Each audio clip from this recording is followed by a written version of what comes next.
match. He likes the unconventional playing of the false nine.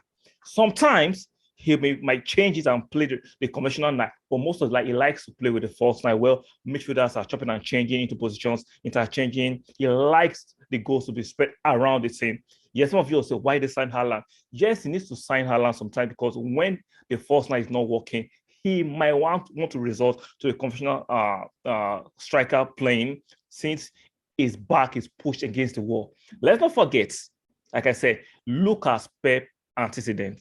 He does not favor playing the conventional false nine. He likes the what he likes. He likes to do the what's it called? Sorry, I'm forgetting again.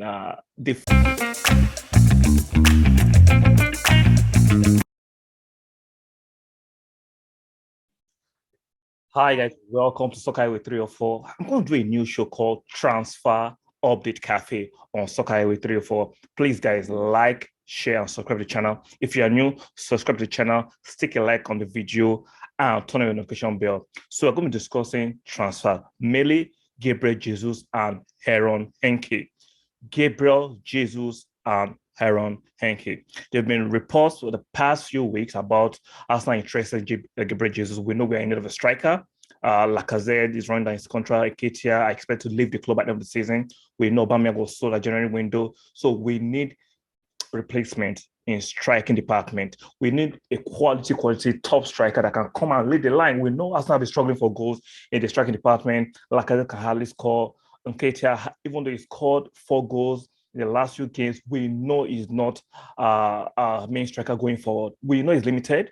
We cannot rely on those kind of strikers. We need quality.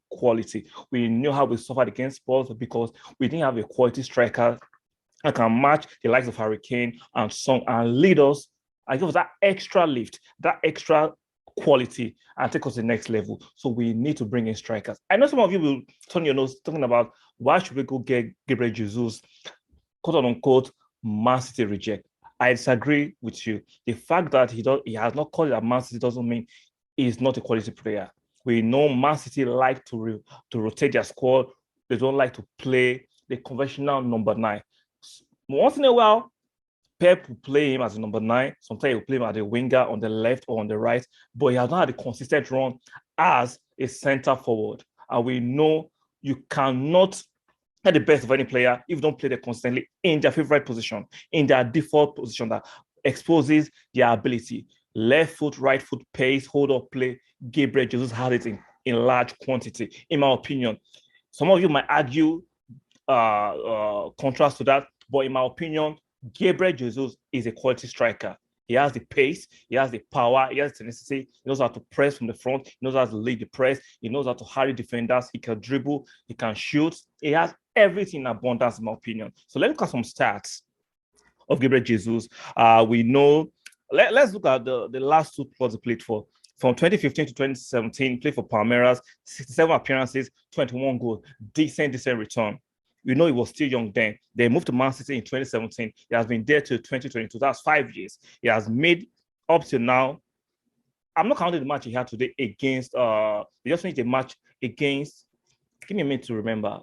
West Ham, which ended in a 2-2 draw. We know he has played approximately 157 times for Manchester City. Let's not forget. Let's add the context. He doesn't play all the time for some reason. We know Guardiola doesn't like to play conventional strikers like most teams. Let's take a refresh and reminder. Let's remind ourselves. Barcelona, Guardiola was playing, even though he sent out Eto'o in exchange for Abramovich. Abramovich was not really a success playing as a center for Pep. David Villa struggled relatively as center forward for Pep. Who again? Aguero, even at the twilight of his career, seemed like a success, but we know he wasn't playing as center forward most of the games for Pep. Pep likes to mix and match. He likes the unconventional playing of the false 9. Sometimes he might change it and play the conventional 9, but most of he likes to play with the false 9. Well, midfielders are chopping and changing into positions, interchanging. He likes the goals to be spread around the team. Yes, some of you will say, why they sign Haaland? Yes, he needs to sign Haaland sometime because when the false 9 is not working, he might want to resort to a conventional striker playing since his back is pushed against the wall. Let's not forget, like I said, look at Pep antecedent. He does not favor playing the conventional false nine. He likes what he likes. He likes to do the what's it called? Sorry, I'm forgetting again. The false nine. He likes to play the false nine. Midfielders interchanging with the fourth player, the fluidity in the front three. He likes that. He does not just adhere to the old school conventional number nine. Jesus is the conventional number nine. Left foot, right foot is fantastic. Good pace. He's about to move into his prime. He's 25. Good age for a striker. If you ask me, he's about to move into his prime. What does it remind me? Remind you guys. Let's reminisce backwards a little bit. Remember Thierry Henry, who relatively struggled at Juve, came to Arsenal and he took off. This is the kind of signing that reminds me of Thierry Henry signing from Juve, where he seemed like he was struggling. He came to Arsenal and he took off. Jesus, in my opinion, regardless of what you think, like as read the stats, he has decent stats. His stats are not absolutely fantastic on face value, but if you caveat it with the fact that he doesn't play all the time for some reason, that's Pep's choice. Sometimes he's playing on the left wing, he's playing on the right wing. He has not had an extended run, like 20 games or a whole season playing as a center forward. You can argue the last few games for Pep at the tail end of the season, he has played as a center forward for the last 5 times, but we know against Liverpool, he plays as the right, he plays from the right. Some other game plays from the left. He does not have a consistent run as a center forward. But for Arsenal, we know he's going to have that to himself. And playing with creative players like Odegaard, Saka, Martinelli, I think he will score more than 20 goals for Arsenal. I think so. I am so optimistic that he will score more than 20 goals for Arsenal with the kind of creativity that's going to be available to him. It's like I said, let's not forget, it's quick. He has the Premier League experience. He's a winner. He has won the Premier League. He has played in the Champions League. He scores against the big teams. He scores against the medium tier teams. He scores against the lower half teams. He is a complete striker, in my opinion. Aside from his height, he's not the tallest, but other aspect of his game, in my opinion, is fantastic. If you disagree with me, leave it in the comment section why you think Gabriel Jesus would not be a success at Arsenal. Leave it in the comment section. Make them respectful. In my opinion, Gabriel Jesus is very advanced. Let's read from the last tweet, some of the tweet Fabrizio confirmed about the deal. We know a few weeks ago, there was news that we have agreed personal terms with Gabriel Jesus, but we are yet to negotiate with Manchester City. But 2 days ago, the latest news is that Arsenal are preparing the opening bid for Gabriel Jesus. Man City want around 50 to 60 million euros, which I think is a bit much, but the both clubs has negotiated that. Like I said, Man City want around 50 to 60 million euros to sell Gabriel Jesus this summer. Even if his current deal will not be extended, he has 1 more year on his deal. It will just be smart for them to sell him. Like I said, Man City have signed Alvarez from River Plate and Haaland from Dortmund. Definitely, Gabriel Jesus is surplus to requirement. They will need to move him on. And they will need to get a decent profit or money to balance their book. We know FFP is in full act, so they cannot afford not to balance their books. So this will be a good deal, in my opinion, for both teams. Do I agree with the 50 to 60? I think that's a bit too much. Just one more year, 50 to 60 million euros. I think they can still negotiate and find a decent fee that will make both clubs, both Arsenal and Man City, happy. And I think he will be the main striker. I'm not saying he should be the only striker, because I think we need more than one striker. Since Aubameyang is gone, Lacazette is gone, and Ketia is gone, I think we need 2 strikers. But at least his profile fits for what we are building. And I think Arsenal can get this done at the summer. Like I said, the agent of Gabriel Jesus confirmed that talks have been held behind, and both the player and Arsenal are liking the project. The player, Jesus, loves the project. He wants to come. It just remains for Arsenal and Manchester City to agree to you. And it will be done. So this deal looks very advanced. If you ask for personal opinion, I think it's 90% done, in my opinion. It's very, very advanced. And I think he will suit what we are building. Like I said, if you disagree, leave in the comment section. Make sure your comments are respectful and they follow the YouTube guideline. Let's go to the next player, Aaron Hickey. It's not news anymore that we need to get in a player to deputize for Quarantini. Unfortunately, Quarantini's injury records are very, very disturbing. He has been with us for 3 years, 3 seasons. He's always out for almost 50% of the game. That is not just good enough. He's our first choice left back. Unfortunately, his career at Arsenal has been blighted to injury. Even before we signed him at Celtic, we know he had a bit of dodgy injury record. We were thinking with age and maturity, that should progress and the injuries should begin to tail off. Unfortunately, Arsenal's estimation hasn't worked properly. He's still struggling with injury, and we need a capable deputy. We bought in Tavares this season. Unfortunately, Tavares isn't ready. Now we have gone back to where we bought Tomiyasu. Remember, we bought Tomiyasu from Bologna, and he has been fantastic. A player that likes to defend. We've gone back to Bologna and tried to get their left back. We're in competition with Napoli. It looks like we've pipped Napoli to the signature of this left back.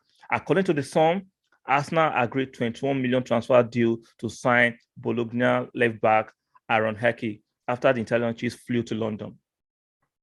Other outlets have confirmed it. Arsenal Bologna have reached an agreement 20 to 25 million for the defender Aaron Hickey, following Bologna sporting director Riccardo Bigon visit to London this week.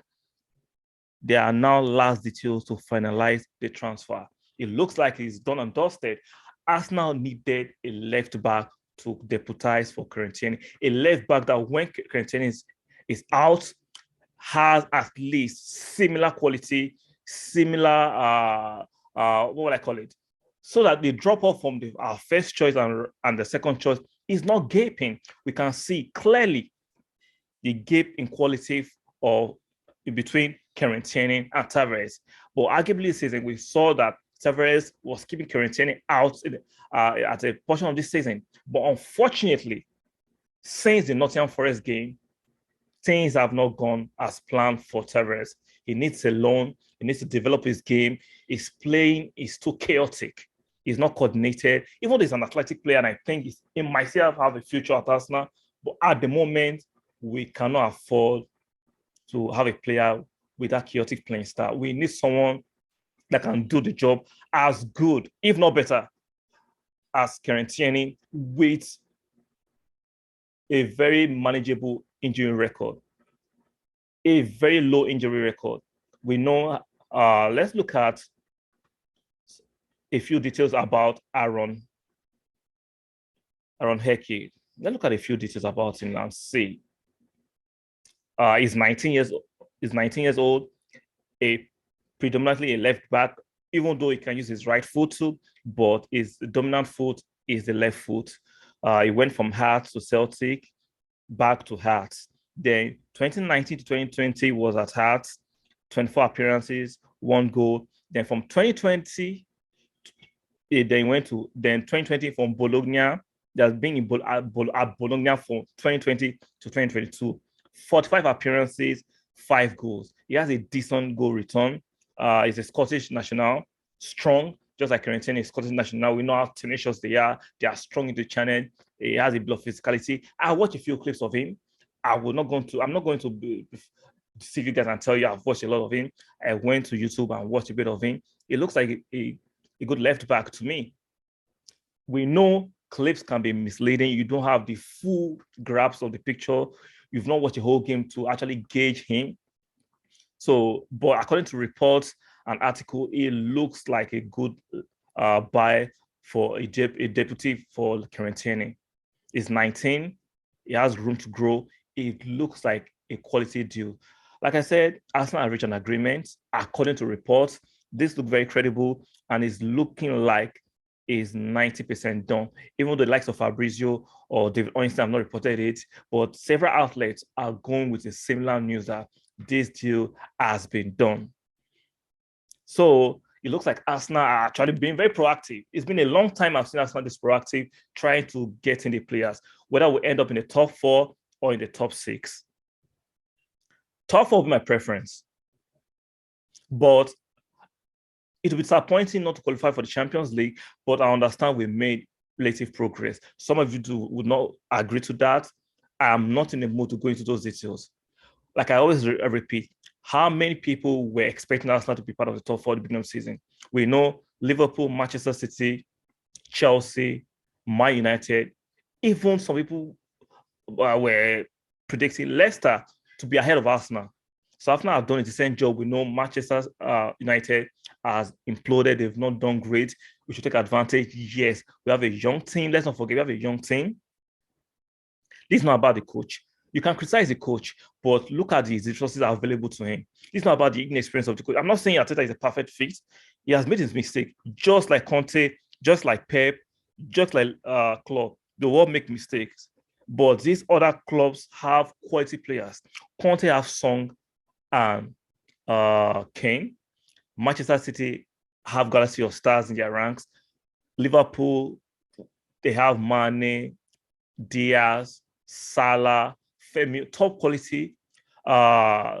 Manchester United, they have what's his name? Ronaldo. Who again? Pogba. These guys have a better playing staff compared to Arsenal. Arsenal had an Aubameyang who didn't want to be here. Lacazette on his last legs. Nketiah is not top. Nketiah is not top. Yes, he has done well in the last few games. He is not just top quality. Those kind of players cannot take us where we want to be. So we have to tailor your expectation to the resources available to you. Can the owners do more? Absolutely, they can do more. And I think with time, they're trying to rebuild the team. Give them a little bit of time. Give them some grace. Am I reducing my expectations, or am I just not having low expectations? No, I'm telling my expectations to what I can see, the empirical evidence before me. So I think as Arsenal fans, we need to be more realistic. It doesn't mean you don't have expectations. Just be realistic expectations. Like I said, I will love the top 4, but if it doesn't happen, I will understand we are building is a process and we'll get there eventually. We are not flush with liquidity like Man City or PSG. We are trying to do it with the Liverpool model, and it takes time. Guys, like, share, subscribe to the channel. Drop your comment respectfully in the comment section. I'll see you guys in the next video.